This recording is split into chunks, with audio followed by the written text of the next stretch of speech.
आदरणीय मुख्यमंत्री जी कुछ कहना चाह रहे हैं। बोले भारत माता की, भारत माता की, धरती पुत्र किसान की, भगवान बलराम की। आज के इस कार्यक्रम में सरपंच संयुक्त मोर्चा सम्मेलन और कितना आपका और हमारा सबका सौभाग्य है। माननीय मंत्री प्रहलाद पटेल जी ने मेरे बोलने के पहले बहुत कुछ काम निपटा दिया। जोरदार अभिनंदन करें माननीय मंत्री जी का। कई सारे आपके विषयों को लेकर के और उससे सुखद बात इस मंच पर मौजूद अखिल भारतीय अध्यक्ष माननीय अशोक यादव जी का धन्यवाद करें। उनने उनके बोलने का समय भी मुझे दिया है, मैं आपका भी आभारी हूं। माननीय महेंद्र सिंह जी यादव उपाध्यक्ष, आपका भी आभारी हूं। जरा ताली बजाओ तो दिल खोल के बजाओ भाई। माननीय कैलाश जी भाई साहब के लिए एक बार जोरदार ताली बजाओ। मंत्री जी ने आपकी सारी विषयों को लेकर के जो चिंता पाली, और अभी ये सत्र खत्म नहीं हुआ है। केवल मैं बीच में जरूर खड़ा हुआ हूं क्योंकि मुझे केवड़िया दिल्ली ऐसे निकलना है।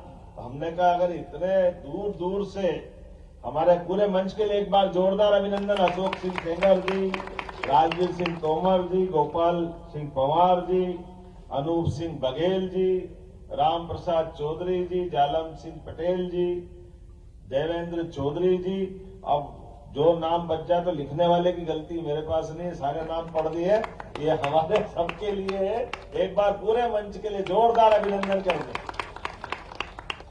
त्रिस्तरीय पंचायत संयुक्त मोर्चे के इस सम्मेलन में सच में अलग अलग संगठन आते तो कंफ्यूजन पैदा होता है, बड़ा मुश्किल जाता है किसकी बात माने किसकी नहीं माने।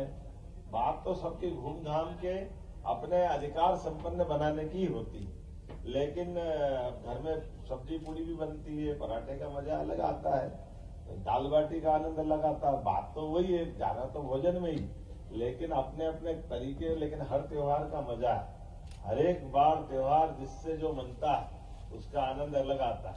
और जब भोपाल में आओ तो संयुक्त बात करके आओ तो उसका अन्नकूट का मजा आता है। जोरदार अभिनंदन करें। दिवाली अभी गई, 56 पकवान एक साथ आनंद लेने के लिए। मैं आज के इस अवसर पर जब आपसे बात करने के लिए यहाँ खड़ा हूं तो यशस्वी प्रधानमंत्री श्रीमान नरेंद्र मोदी जी का जोरदार अभिनंदन। माननीय मोदी जी का, जिनके नेतृत्व में पूरे देश के अंदर सभी क्षेत्रों में समान रूप से प्रगति होते हुए, लेकिन हमें कल की बीती घटना को भी भूलना नहीं। हमारे देश की बनने वाली प्रगति, बढ़ने वाले कदम दुनिया के अंदर अलग प्रकार से निकल रहे हैं। ऐसे में दुश्मन भी पता नहीं कितने कितने प्रकार से। तो मैं अभी तो कल की घटना को माननीय गृह मंत्री जी उस पर विस्तार से बात कहेंगे। हमारे घर में होने वाली ऐसी कोई भी आपदा वो सच में हमको कष्टकारी। 2 मिनट के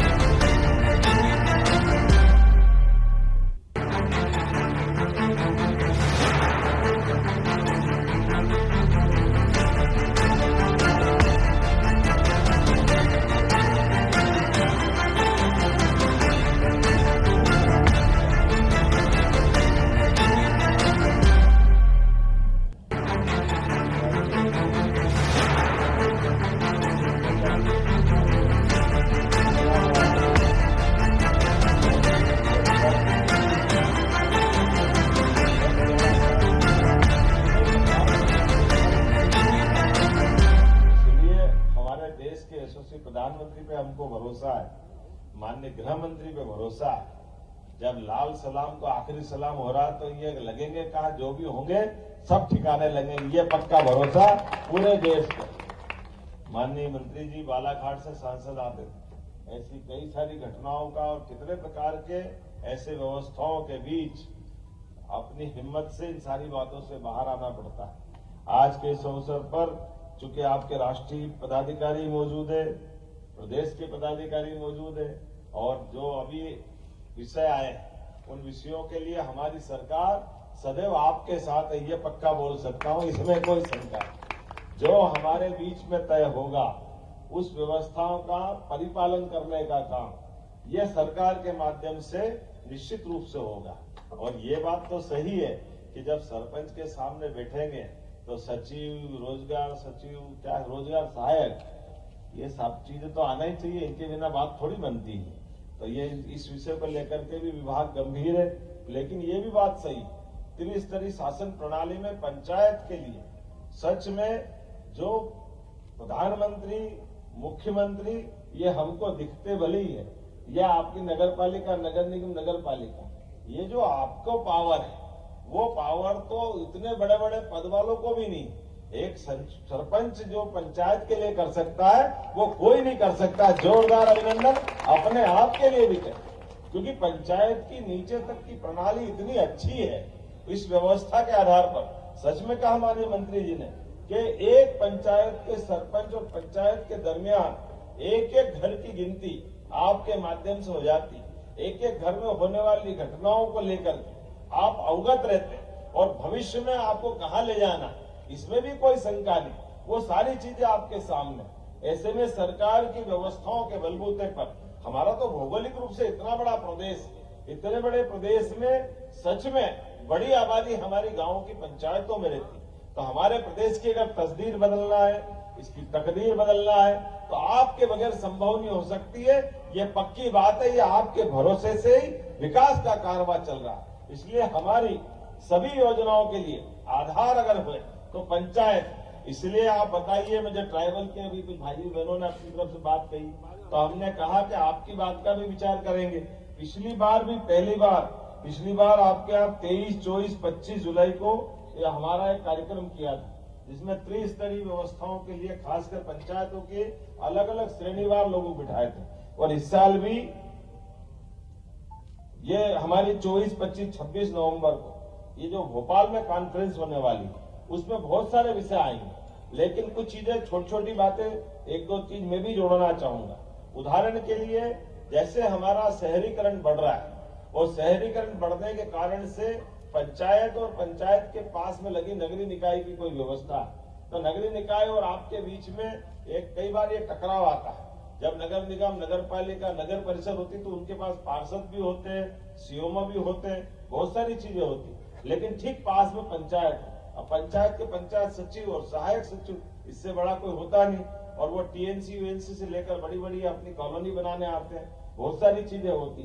तो ऐसा कोई समाधान निकले कि हमारी पंचायत भी जिंदा रहे और वो विकास का काम भी बंद नहीं हो, इसका मैकेनिज्म बनाने की जरूरत है। इसके आधार पर भी हम अपने बड़े शहरों के साथ, लेकिन जो पंचायतें ऑटोनोमस है, जिन पंचायतों को अपने काम करना, तो मैं आज ये भी देखता हूँ, सियासत विदिशा में उदाहरण बना कि हमारी आवासीय व्यवस्था में पंचायत भी अपना रोल अदा करे, कि आपकी खुद की प्लानिंग से अपना नया गांव बसे, क्या परेशानी है उसमें, उन कामों को भी किया जा सकता है, लेकिन विभाग के दरमियान उसको कैसे करें ताकि कठिनाई नहीं आए। जैसे बीच बीच में कोई ने खड़े होकर बोला ना कि कार्रवाई हो जाती है, एफआईआर हो जाती है, ये जो कठिनाई है, मैं मान के चलता हूँ, ये पक्की बात आपको गारंटी दे सकता हूँ, अच्छा काम करो, सच्चा काम करो, सरकार आपके साथ आने वाली, कोई कठिनाई आपको नहीं आने वाली है, ये पक्की बात।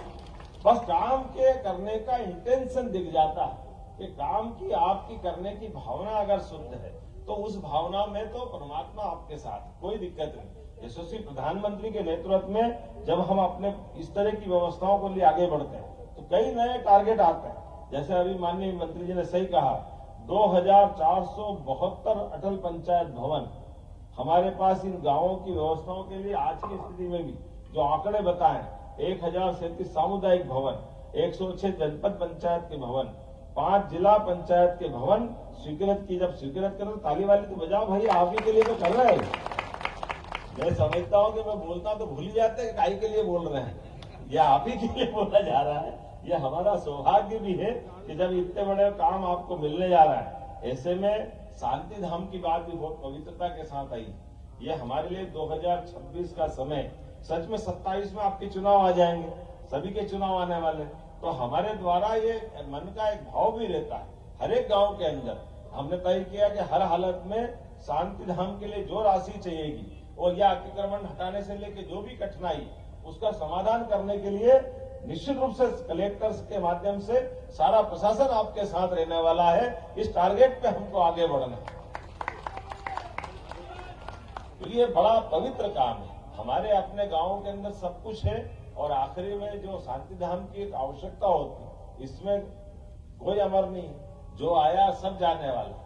लेकिन आने और जाने वाले क्रम में आप देखते हो, जो गांव के पंचायत के अंदर इस कठिनाई का आपने समाधान अगर निकाल दिया तो पूरे गांव के लिए और गांव वालों की निगाह में आपका एक अलग प्रकार का मान सम्मान बन जाता है। पंचायत को एक अलग निगाह से देखते हैं। कई सारे लोग जिनको रोजमर्रा काम नहीं पड़ता, लेकिन ऐसे कामों को लेकर एक अलग आनंद आता है। हमारी सरकार रोजगार आधारित भी बहुत काम कर रही है, इसलिए रोजगारों को लेकर भी हम बहुत गंभीर है।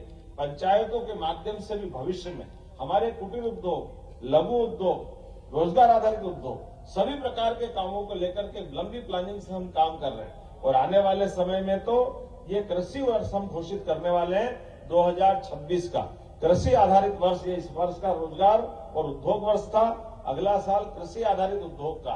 तो आपकी पंचायतों के अंदर भी कृषि आधारित उद्योग कैसे लगे, उनमें लोगों को रोजगार कैसे मिले। और ये कई बार, वैसे तो अधिकांश जगह हमने चिन्हित की है, लेकिन फिर भी कई बार हमारी फसलों को लेकर के, खासकर सब्जी और इस टाइप की फसल जो नुकसान में जाती है, वो सारे उद्योग लगाने के लिए सरकार के माध्यम से, आपके माध्यम से हम वो उद्योग भी लगाने वाले हैं कि टमाटर ज्यादा हो गया तो टमाटर फेंकने की जरूरत क्यों पड़ना चाहिए, टमाटर का पाउडर बन जाएगा।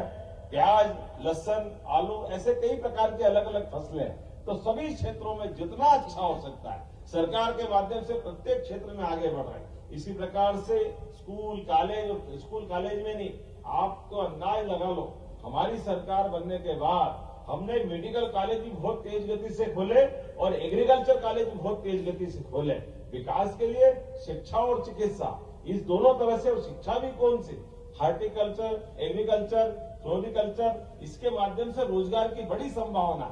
अब हमारे अपने विकास के इस क्रम में लंबे समय तक चलने के लिए जब आज आपसे बात कर रहे हैं तो आखिरी बात तो नहीं है, लेकिन त्योहार तो खूब आनंद से मनना चाहिए कि नहीं मनना चाहिए। तो जहां जहां हमने, ये भी आप भी जरा माननीय मंत्री जी के माध्यम से मंगा लेना, हमारे भगवान राम के, भगवान कृष्ण के या धार्मिक महत्व के ऐसे कौन कौन से स्थान हैं जो चिन्हित होने से बचे, उनको भी तीर्थ हमारी सरकार बनाने जा रही है। जोरदार अभिनंदन करें। वो स्थान भी आप बताना। ऐसे प्रत्येक स्थान को हमने अपने राज्य की भौगोलिक सीमाओं के अंदर, भगवान राम अगर अयोध्या से चित्रकूट आए और चित्रकूट से बाद में आगे बढ़े तो किन किन मार्ग से आए और गए होंगे, प्रत्येक स्थान देवस्थान की तरह, वो तीर्थ की तरह विकसित होना चाहिए। ऐसे ही मथुरा वाले, अलीगढ़ वाले बैठे राष्ट्रीय अध्यक्ष जी, जोरदार ताली बजाओ। हमने इनके गोपाल कृष्ण कन्हैया के लिए भी योजना बनाई। हमने प्लान बनाया है कि मथुरा से भगवान कृष्ण कंस को मारने के बाद शिक्षा ग्रहण करने आए तो मथुरा से आने का रास्ता कौन सा, और यहाँ से द्वारका जाने का, नरकासुर को मारने के असम जाने का, हर बार मध्य में मध्य प्रदेश है तो उत्तर, दक्षिण, पूर्व, पश्चिम, कई बार भगवान कृष्ण मध्य प्रदेश से गुजरे होंगे। तो जिस जिस मार्ग से गुजरे और वहां की कोई लीलाएं जुड़ी है, प्रत्येक स्थान को तीर्थ बनाने का काम हमारी सरकार के माध्यम से होगा। मैं आप सबको बधाई देना चाहूँ। इतना ही नहीं, पंचायतों के माध्यम से ग्रामीण स्तर पे भी गौशालाओं का, गोपालों का, दूध उत्पादन का एक बड़ा अभियान हम चलाने वाले हैं। तो दूध उत्पादन अभी जो 9% है उसको 20% तक ले जाने वाले। इसलिए अलग से जितने प्रकार से हो सकते सारे सब विकास के मामले में पंचायत केवल हमारे अपने उन कामों को तो करे ही जो उसके पास है, लेकिन वो शिक्षा में, चिकित्सा में, उद्योग में, रोजगार में, सभी प्रकार के विकासों में उनकी भूमिका हो। ऐसे कई काम करने के लिए आपको मैं जोड़ रहा हूं। लेकिन 25 लाख तक के काम तो आपको जो मिले, पहले इसका अभिनंदन कर दे। नगर निगम के बाद नगर निगम ने भी मेरे को लगता नहीं कि इतना पावर दिया, लेकिन ये हमारा विभाग का एकदम जेट गति से चलने वाला निर्णय। जोरदार अभिनंदन करें। बड़ा आश्चर्य लगता सुन के लोगों को, लेकिन हमने कहा कोई बात नहीं, हमारे लोगों को ये पैसा, क्योंकि नगर निगम, नगर पालिका जिनको पावर, बहन जी बैठो तो सही, हमको मालूम है क्या है।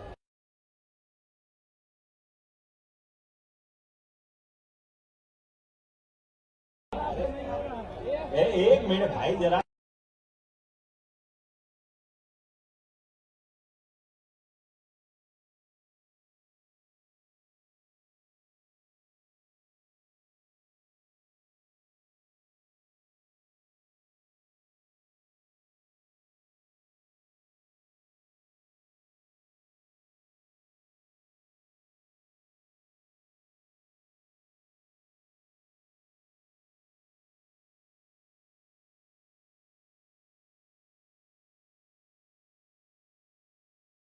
एक बात ये समझ लो भाई कि ये भाव भी आपके सामने आया।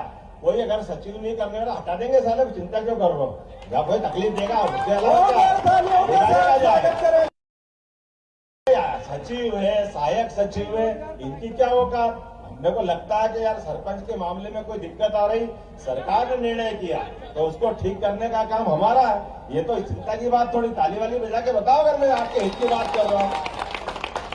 देखो, निर्णय तो जब कभी भी सरकारी स्तर पे होगा तो निर्णय के क्रियान्वयन में कोई कठिनाई आएगी, उस कठिनाई को हल करने का काम तो सरकार का, सरकार के माध्यम से तो बातें आना चाहिए। तो जब आपसे कोई बात कर रहे हैं तो उस बात को करने के लिए आप ही के साथ तो बात करी जाएगी। लेकिन मुझे इस बात की प्रसन्नता है, सच में मेरे पास आने का आज समय नहीं था, लेकिन आपके दर्शन करने का और आपके बीच आने की इच्छा अगाध थी। माननीय मंत्री जी को धन्यवाद। हमने कहा भाई इतने दूर दूर से हमारे सरपंच भाई बहन आ रहे हैं और उनने अपने पंचायत के अंदर अलग अलग प्रकार से भूमिका अदा करी, तो मुखिया होने के नाते से अगर वो भोपाल में हमारे घर आ रहे हैं तो हमको दर्शन करना चाहिए कि नहीं करना चाहिए? आपके बीच आना चाहिए कि नहीं आना चाहिए? इसलिए आज मैं आपके बीच आया हूं और आने के बाद मैं आपसे यहां से अपने माननीय मंत्री जी और आपके पूरे संगठन के सारे पदाधिकारी को छोड़ के जा रहा हूं। और ये आखिरी नहीं है, अभी वापस जो नवंबर में 24, 25, 26 को 3 दिन की कॉन्फ्रेंस होने वाली, ऐसे कौन कौन से विषय जिसमें आपको कठिनाई आ रही उसको लिपिबद्ध बना लेना और वो सारी चीजें यहाँ पहुंचेगी। मैं अपने बीच में से आज जो माननीय मंत्री जी ने कहा है, मेरे को थोड़ा आपने कहा है तो मैं बोल जरूर देता हूं, लेकिन ये अधिकार तो आप ही का है। आपने कहा कि मैं 50,000 का आज यहां से घोषणा करता हूं, तुरंत कभी कुछ न कुछ तो हाथ में देना ही चाहिए। जोरदार अभिनंदन। 50,000 रुपया आज की इस कार्यक्रम के बाद से आपके खाते में पहुंचेगा, जो पंचायतों के अंदर आप लगाएंगे और भविष्य में और मिलता जाएगा। बहुत बहुत धन्यवाद। बहुत बहुत धन्यवाद। भारत माता की जय। माननीय मुख्यमंत्री जी का बहुत बहुत धन्यवाद कि उन्होंने हमारी समस्त मांगों और चीजों को देखा। अब मैं धन्यवाद प्रस्ताव के लिए अशोक जी का